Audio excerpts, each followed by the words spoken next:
नमस्कार, जय हिंद। मैं अंकित मिश्र एक बार फिर से हार्दिक स्वागत करता हूं आपके अपने चैनल एग्जाम तक पर। दोस्तों, उत्तर प्रदेश फॉरेस्ट गार्ड के लिए जो हमने जीके जीएस के मोस्ट इंपॉर्टेंट 500 क्वेश्चन की सीरीज चलाई है, उसका एक ग्रामर प्रैक्टिस सेट लेकर एक बार फिर से आप सबके समक्ष उपस्थित हूं।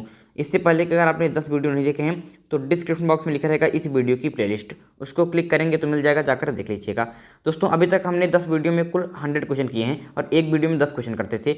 आज से हम इन क्वेश्चनों की संख्या बढ़ा रहे हैं और एक वीडियो में अब हम करेंगे 20 क्वेश्चन। तो आज का हमारा पहला क्वेश्चन होने वाला है और पूरी सीरीज का 101 क्वेश्चन कि ब्रह्म समाज के संस्थापक कौन थे।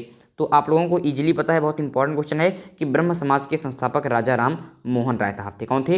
राजा राम मोहन राय साहब थे। क्वेश्चन नंबर नेक्स्ट यहाँ पर होता है कि भारतीय अंतरिक्ष कार्यक्रम के जनक कौन है। भारतीय अंतरिक्ष कार्यक्रम का मतलब होता है आप जो इसरो पढ़ते हैं उसके जनक कौन है। तो डॉक्टर विक्रम साराभाई। कौन? डॉक्टर विक्रम साराभाई भारतीय अंतरिक्ष कार्यक्रम के जनक हो जाते हैं। क्वेश्चन नंबर 103 है कि तुम मुझे खून दो मैं तुम्हें आज़ादी दूंगा का नारा किसने दिया था। तो तुम मुझे खून दो मैं तुम्हें आज़ादी दूंगा, यह नारा सुभाष चंद्र बोस साहब ने दिया था। और सुभाष चंद्र बोस को नेताजी की उपाधि किसने दी? ये क्वेश्चन परीक्षा में कई बार पूछ लेता है कि सुभाष चंद्र बोस को नेताजी की उपाधि किसने दी। तो हिटलर ने दी। अगर क्वेश्चन पूछ ले कि हिटलर का संबंध किस देश से है, तो हिटलर का संबंध आपके जर्मनी से है। आगे बढ़ते हैं क्वेश्चन नंबर नेक्स्ट की तरफ कि बक्सर का युद्ध कब हुआ था। तो बक्सर का युद्ध 1764 ईस्वी में लड़ा गया था। अगर क्वेश्चन पूछ ले कि प्लासी का युद्ध कब हुआ था, तो ये दोनों क्वेश्चन पूछ जाते हैं। तो प्लासी का युद्ध 1757 ईस्वी में हुआ था और बक्सर का युद्ध 1764 ईस्वी में। क्वेश्चन नंबर 105 है कि माउंट एवरेस्ट पर 2 बार चढ़ने वाली प्रथम महिला कौन थी। तो आपके माउंट एवरेस्ट पर 2 बार चढ़ने वाली प्रथम महिला संतोष यादव थी। कौन थी? संतोष यादव। बहुत इंपॉर्टेंट क्वेश्चन है, विशेष रूप से याद रखेंगे। प्रथम बार बछेंद्री पाल चढ़ी थी, इनका भी नाम याद रखिएगा। क्वेश्चन नंबर नेक्स्ट है कि वास्को डिगामा का भारत आगमन कब हुआ था। तो वास्को डिगामा का भारत आगमन हुआ था 1498 ईस्वी में। कब? 1498 ईस्वी में वास्को डिगामा आपके भारत के कालीकट बंदरगाह पर पहुंचा था। भारत के कालीकट बंदरगाह पर पहुंचा था। दोस्तों, इसने कुछ मसाले लेकर अपने देश ले गया। वहाँ पर जब उसको उन्होंने विक्रय किया तो देखा कि कुल इसे 60 गुना अधिक फायदा हुआ था और इस प्रकार से पुर्तगाली भारत में आने लगे और पुर्तगाली भारत में व्यापार करने लगे। आगे बढ़ते हैं क्वेश्चन नंबर नेक्स्ट की तरफ कि सिख धर्म के संस्थापक कौन थे। सिख गलत लिखा है, सिख आपका इस प्रकार से लिखा जाता है, सिख। तो सिख धर्म के संस्थापक कौन माने जाते हैं? तो गुरु नानक जी माने जाते हैं सिख धर्म के संस्थापक। या फिर पूछे कि सिख धर्म के प्रथम गुरु कौन थे, तो गुरु नानक जी। सिख धर्म में कुल 10 गुरु हुए हैं, कुल 10 गुरु हुए हैं और गुरु गोविंद सिंह अंतिम थे, 10वें गुरु गुरु गोविंद सिंह। ठीक है, गुरु गोविंद सिंह आपके अंतिम थे, 10वें गुरु थे। आगे बढ़ते हैं क्वेश्चन नंबर 108 है आपका कि भारत का स्विट्जरलैंड किस राज्य को कहा जाता है। तो कश्मीर है दोस्तों, आपको उसे भारत का स्विट्जरलैंड कहा जाता है। बहुत ही इंपॉर्टेंट है, परीक्षा में कई बार पूछ लेता है। कभी पूछता है कि भारत का मैनचेस्टर किसे कहते हैं। तो भारत का मैनचेस्टर कहते हैं, किसे कहते हैं? कमेंट बॉक्स में अवश्य बताइएगा कि भारत का मैनचेस्टर किसे कहते हैं। दो मैं आपको बता देता हूँ। अगर क्वेश्चन पूछ ले कि उत्तर भारत का मैनचेस्टर किसे कहते हैं, समझिएगा, अगर क्वेश्चन पूछे कि उत्तर भारत का मैनचेस्टर किसे कहते हैं तो कहेंगे कि कानपुर को। और अगर क्वेश्चन पूछ ले, थोड़ा सा गलत लिखा है, कानपुर। उत्तर भारत का मैनचेस्टर किसे कहते हैं? कानपुर। बहुत पूछा जाता है, इसलिए याद रखिएगा। और अगर क्वेश्चन पूछ ले कि दक्षिण भारत का मैनचेस्टर किसे कहते हैं, आगे मैनचेस्टर लिख लीजिएगा, दक्षिण भारत का मैनचेस्टर किसे कहते हैं। तो दक्षिण भारत का मैनचेस्टर कोयम्बटूर को कहते हैं। किसे कहते हैं? कोयम्बटूर को। आपको बताना है कि भारत का मैनचेस्टर किसे कहते हैं। ये तो उत्तर भारत हो गया, ये दक्षिण भारत हो गया। भारत के मैनचेस्टर किसे कहते हैं, बहुत इंपॉर्टेंट है। कमेंट बॉक्स में मैं आपके कमेंट का इंतजार करूंगा और ये दोनों आप इसी रूप से याद रखिएगा। आगे बढ़ते हैं क्वेश्चन नंबर नेक्स्ट की तरफ कि स्वर्ण मंदिर कहाँ स्थित है। तो स्वर्ण मंदिर आपके अमृतसर में स्थित है, पंजाब आपकी, मतलब कि सिखों से ही संबंधित है स्वर्ण मंदिर। आगे बढ़ते हैं क्वेश्चन नंबर नेक्स्ट की तरफ कि वास्को डिगामा कहाँ का रहने वाला था। तो वास्को डिगामा एक पुर्तगाली यात्री था। कहाँ, कैसा यात्री था? एक पुर्तगाली यात्री था। 1498 ईस्वी में प्रथम पुर्तगाली यात्री था जो भारत आया था। अगर क्वेश्चन पूछ ले कि पुर्तगालियों ने भारत में अपनी प्रथम व्यापारिक कोठी कहाँ पर स्थापित की, तो प्रथम व्यापारिक कोठी, ये क्वेश्चन पूछे गए हैं इसलिए मैं आपको अतिरिक्त में यहाँ पर लिखा दे रहा हूँ। इसको भी नोट करिएगा कि प्रथम व्यापारिक कोठी आपके कोचीन में स्थापित की। कहाँ पर स्थापित की? कोचीन में स्थापित की। आगे बढ़ते हैं क्वेश्चन नंबर 111 की तरफ कि लौह पुरुष किस महापुरुष को कहा जाता है। तो लौह पुरुष बहुत सरल क्वेश्चन है कि सरदार वल्लभ भाई पटेल को लौह पुरुष कहा जाता है और इसी लेवल का क्वेश्चन आपके पेपर में भी आएगा।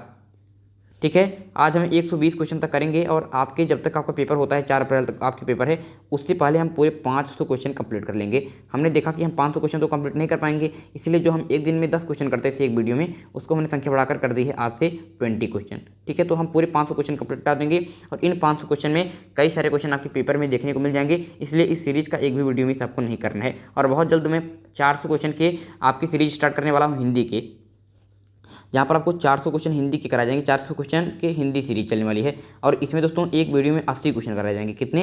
80 क्वेश्चन, क्योंकि आपके पेपर में भी 80 क्वेश्चन आते हैं, तो उसी प्रकार से मैं तैयार कर रहा हूँ और 5 प्रैक्टिस सेट आपको दूंगा। अगर आप इन पूरे 5 प्रैक्टिस सेट को लगा लेंगे जो वीडियो बनाऊंगा, तो आपको एक आइडिया भी लग जाएगा कि इस लेवल का पेपर है और इसमें से ही कई सारे क्वेश्चन आपके पेपर में फंस जाएंगे। तो ये 5 प्रैक्टिस सेट हिंदी के बहुत जल्द जारी होने वाले हैं चैनल पर। आप लोग कमेंट बॉक्स में बताइएगा कि आप कितने उत्सुक हैं इस वीडियो को देखने के लिए। अगला क्वेश्चन यहाँ पर है कि सर्वाधिक सीमाओं वाला देश कौन सा है? तो सर्वाधिक सीमाओं वाला देश आपके चीन हो जाता है। अच्छा, एक क्वेश्चन पूछता है कि सर्वाधिक तटीय सीमा वाला देश कौन सा है? सर्वाधिक तटीय सीमा समझ रहे हैं? तटीय से मतलब कि जिसकी सीमा आपके जल से लगती हो। तो सर्वाधिक, आगे मैं सर्वाधिक लिख दे रहा हूँ। जैसे अगर पूछता है कि भारत के किस राज्य की तटीय सीमा सबसे लंबी है, तो गुजरात कहते हैं। उसी प्रकार से सर्वाधिक तटीय सीमा वाला देश कौन सा है? पूरे देश में किस देश की तटीय सीमा सबसे अधिक है? तो कनाडा, याद रखिएगा। इन दोनों क्वेश्चन में थोड़ा सा ही अंतर है। इसमें है कि सर्वाधिक सीमाओं वाला देश कौन सा है? सर्वाधिक सीमाओं वाला देश कौन सा है? तो चीन है। और सर्वाधिक तटीय सीमा वाला देश कौन सा है? तो कनाडा है। इन दोनों को आप याद रखिएगा। अगर क्वेश्चन पूछ ले कि भारत का सर्वाधिक तटीय सीमा वाला राज्य कौन सा है, तो भारत का सर्वाधिक तटीय सीमा वाला अगर राज्य पूछ ले तो गुजरात हो जाएगा। ऐसे ऐसे क्वेश्चन आपसे पूछे जाते हैं जो आपको विशेष रूप से याद होने चाहिए। आगे बढ़ते हैं क्वेश्चन नंबर नेक्स्ट की तरफ, जो आज का हमारा 113वां क्वेश्चन है कि महाभारत के रचयिता कौन है? तो महाभारत के रचयिता महर्षि वेदव्यास जी हैं। ठीक है। अगला क्वेश्चन है कि क्षेत्रफल की दृष्टि से भारत का सबसे बड़ा राज्य कौन सा है? तो क्षेत्रफल की दृष्टि से भारत का सबसे बड़ा राज्य आपके राजस्थान हो जाता है। और जनसंख्या के दृष्टिकोण से उत्तर प्रदेश है। आप विशेष रूप से क्या हैं? परिचय हैं उत्तर प्रदेश के साथ, तो आपका परिचय बहुत अच्छी तरीके से बना हुआ है। आगे बढ़ते हैं दोस्तों, आगे बढ़ते हैं क्वेश्चन नंबर 115 की तरफ कि भारत में सैनिकों को दिया जाने वाला सबसे बड़ा सैनिक सम्मान कौन सा है? तो परमवीर चक्र है। कौन है? परमवीर चक्र है। बहुत इंपॉर्टेंट क्वेश्चन है। क्वेश्चन नंबर नेक्स्ट है कि ओणम, ओणम भारत के किस राज्य का प्रसिद्ध त्यौहार है? तो ओणम की बात करते हैं तो यह आपके केरल राज्य का प्रसिद्ध त्यौहार है। केरल राज्य का क्या है? बहुत ही प्रसिद्ध त्यौहार है ओणम, विशेष रूप से याद रखिएगा। आगे बढ़ते हैं क्वेश्चन नंबर 117 की तरफ। तो यहाँ पर क्वेश्चन नंबर 117 है कि जनसंख्या एवं क्षेत्रफल की दृष्टि से विश्व का सबसे छोटा देश कौन सा है? जनसंख्या और क्षेत्रफल दोनों बातें यहाँ पर कर रहा है। तो विश्व का सबसे छोटा देश आपकी वेटिकन सिटी हो जाता है। और क्षेत्रफल के दृष्टिकोण से विश्व का सबसे बड़ा देश कौन सा है? तो आप जानते हैं कि रूस है। और जनसंख्या के दृष्टिकोण से सबसे बड़ा कौन सा है? तो सबसे बड़ा देश आपका हो जाता है चीन। और वेटिकन सिटी जनसंख्या के दृष्टिकोण से भी सबसे छोटा देश है और क्षेत्रफल के दृष्टिकोण से भी सबसे छोटा देश हो जाता है। ये दोनों बात आपके लिए बहुत इंपॉर्टेंट है, इसलिए विशेष रूप से याद रखेंगे। क्वेश्चन नंबर 118 है कि पंजाबी भाषा किस लिपि में लिखी जाती है? तो पंजाबी भाषा आपके गुरमुखी लिपि में लिखी जाती है। जिस प्रकार से हिंदी भाषा देवनागरी लिपि में, इंग्लिश भाषा रोमन लिपि में, उसी प्रकार से पंजाबी भाषा गुरमुखी लिपि में लिखा जाता है। एक बात मैं आपको बता देता हूँ, भाषा की बात आई तो भाषा दोस्तों भारत की अनुसूची किस में है? तो भारत की अनुसूची 8 में, अनुसूची 8 में भाषाओं का उल्लेख है। और यहाँ से मैं कई सारी बातें आपको लिखाने चल रहा हूँ जो आपके लिए बहुत इंपॉर्टेंट सिद्ध होंगे। बिल्कुल दोस्तों रामबाण सिद्ध होंगे, तो इन चीज़ों को लिख लीजिएगा। बिल्कुल रामबाण सिद्ध होने वाले हैं, इसलिए जो अब चीज़ें मैं आपको लिखाने चल रहा हूँ उसको केयरफुली लिख लीजिएगा, क्योंकि यहाँ से क्वेश्चन आना बिल्कुल तय है। दोस्तों अनुसूची 8 में, हमारे संविधान की अनुसूची 8 में भाषा का उल्लेख है। और अनुसूची जो 8 थी, अब यहाँ पर बताते हैं कि जो हमारा मूल संविधान था, ध्यान से सुनिएगा, बहुत ध्यान से समझाऊंगा। हमारा जो मूल संविधान था उसमें कितनी भाषाएं थी? तो उसमें 8वीं जो अनुसूची थी उसमें कुल आपके 14 भाषाओं को उल्लेख था। कितनी?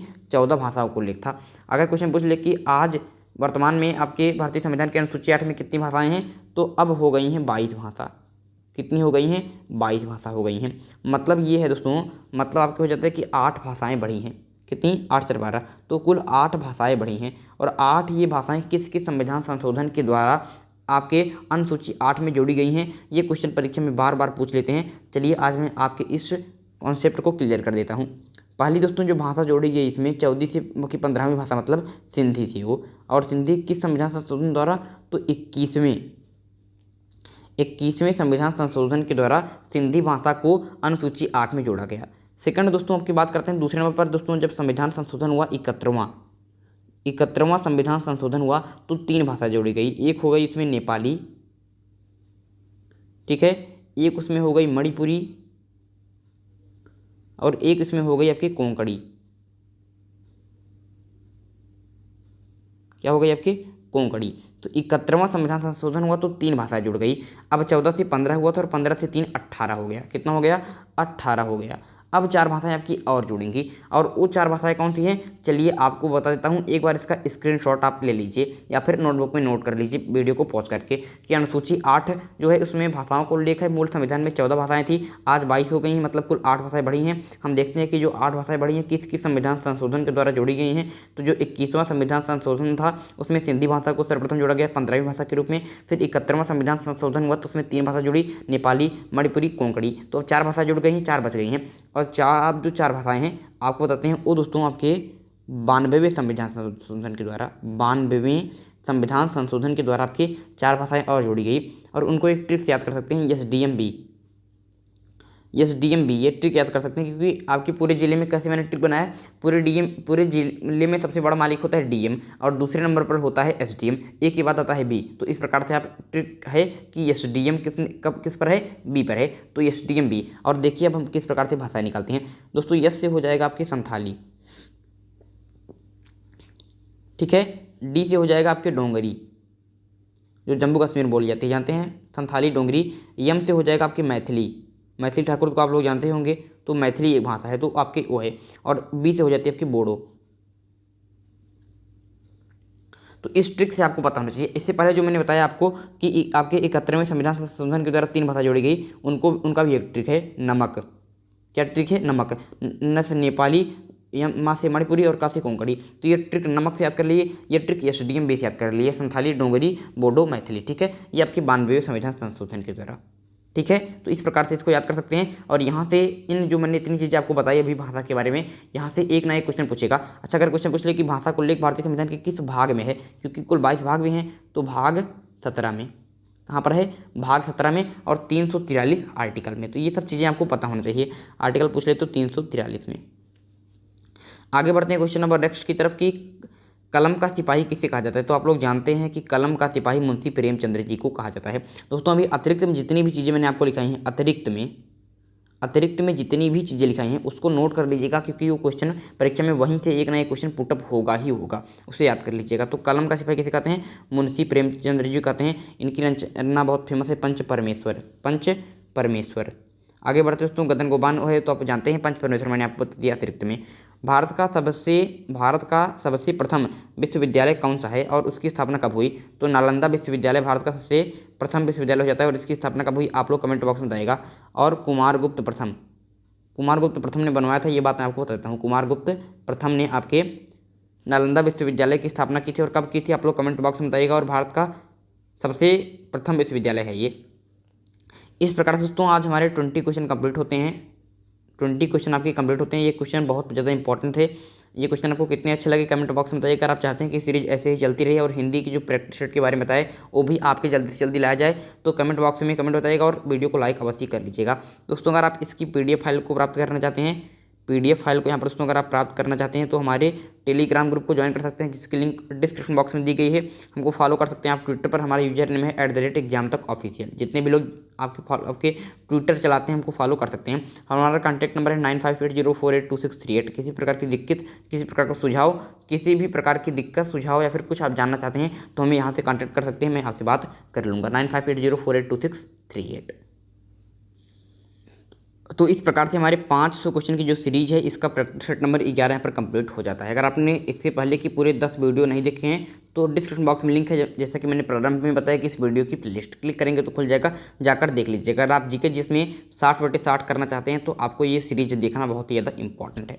चलिए दोस्तों आज का वीडियो यहीं पर समाप्त करते हैं। अगले वीडियो में एक इंपॉर्टेंट टॉपिक के साथ फिर होगी मुलाकात। तब तक के लिए मुझे दीजिए इजाज़त। मैं हूं अंकित मिश्र और आप देख रहे हैं एग्जाम तक। धन्यवाद।